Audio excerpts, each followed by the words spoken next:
So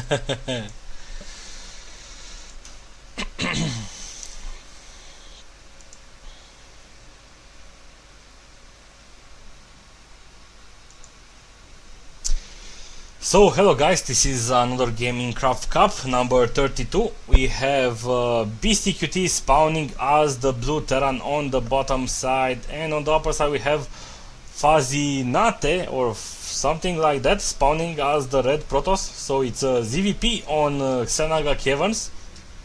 The winner of this match is going to advance to grid stages, where they are going to already find Goody and Rage Doubt.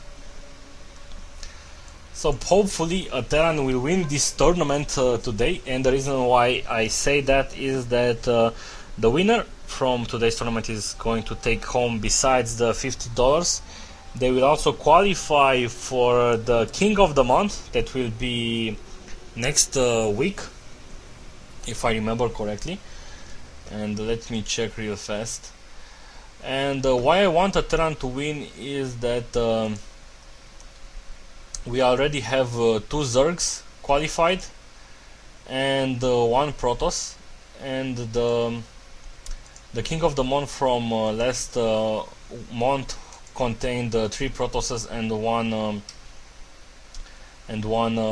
Terran, and it was a pretty boring experience. Now yeah, in 8 days we are going to have the King of the Month Cup, and the winner of that cup is going to take home $250, so that's a pretty nice prize. Now we see that Beastyqt is opening Classic. He decides to wall near his command center and not at the ramp. It's pretty common to wall like this, and one reason for that is that if the Protoss attack with a Colossus, he can attack your supply depots and the bunker from this area, and it's pretty bad. We see that Faz, I will just call him Faz, I think. Faz is being pretty aggressive with his probe, which right now I think it will go to a Xel'Naga tower. While we see that Faz also opening Classic, he's mining gas from the assimilator. He has 1 gateway, cybernetics core on the way. When the cybernetics core will be done, he will start chrono boosting the warp gates, and after that the options are somehow unlimited. Okay, he decided to chrono boost the first stalker in order to kill this SCV, and the SCV must run right now. Run, SCV, run. Okay, he runs in time. Probably he will take this Xel'Naga tower.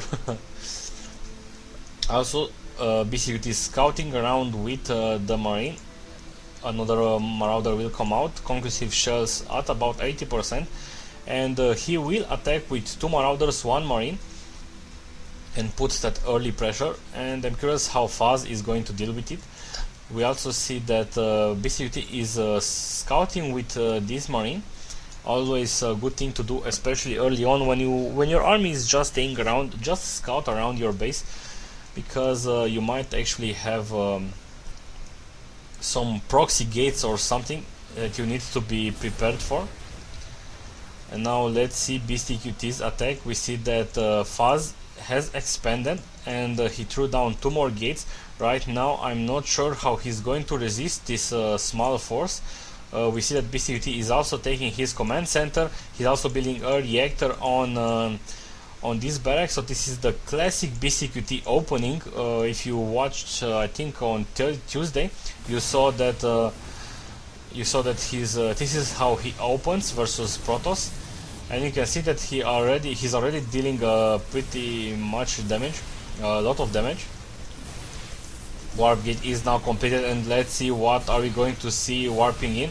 He's also killing probes right now. Faz is sitting with 33 probes, while Beasty is sitting with 24 SCVs, and he finally managed to kill the Marine. The problem is that the bunker is now completed, and this Nexus will maybe fall down. There we have a second bunker, so when this bunker will be destroyed, the Marauders will be able to come into the second bunker. We see that Beastyqt is not committed to this attack, because he's keeping this 4 Marines and 1 Marauder. Okay, he's now moving out, and he's also just finishing his orbital command and throwing down a factory. He will be able to secure his expansion,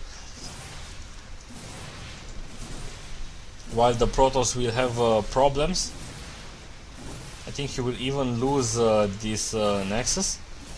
And we see that Beastyqt didn't forget to build units at home, and he will be able to deal with this Protoss force, 44 food versus 46, and his team is at about 80%, so if the Protoss will delay this too much, it will be even better with the steam for the Terran.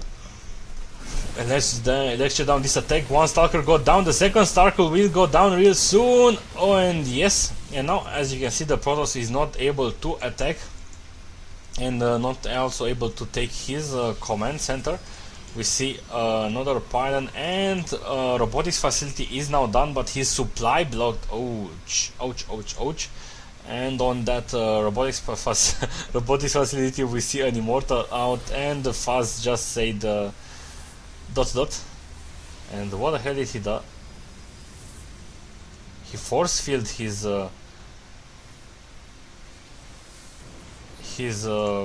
assimilator. Why? I'm not sure. And now Beastyqt already has his expansion. He's already mining. So this is a pretty standard textbook PvT. We also have an engineering bay. You can usually take the engineering bay when you have your expansion, because you can start. You can then have the resources to afford upgrades. I don't really think he did it for the missile turrets, but sometimes it's useful to create missile turrets, because to protect yourselves from Dark Templars you really need to have that engineering bay. And we see that Beastyqt started the weapons attack level 1, and right now Beastyqt can go up to the ramp and kill this immortal, but now he's moving back. It seems that Faz is trying to flank him. There we have a nice force field. The immortal got down, and he's now moving inside the base with 5 Marines and 1 Marauder, while this force is being killed. And the reason for that is that he really wants to kill as many probes as possible, and he's doing that right now. And let's not forget that right now Faz is not having his own expansion. 24 probes versus 36 SCVs, so Faz Beastyqt is really having a huge advantage.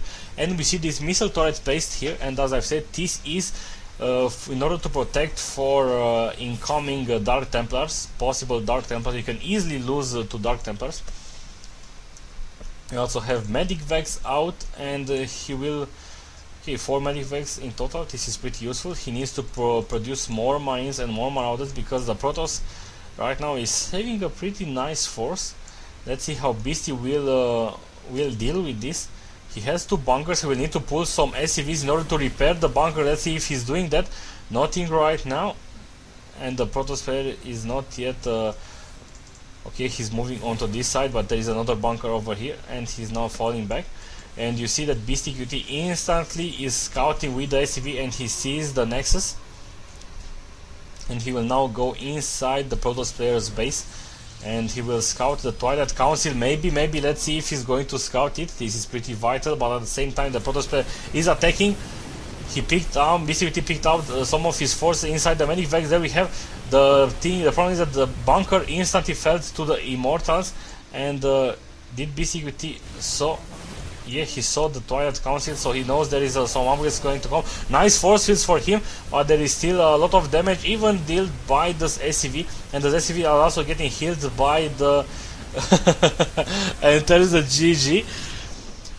Beastyqt goes into the final, not in the final, into the grid stages.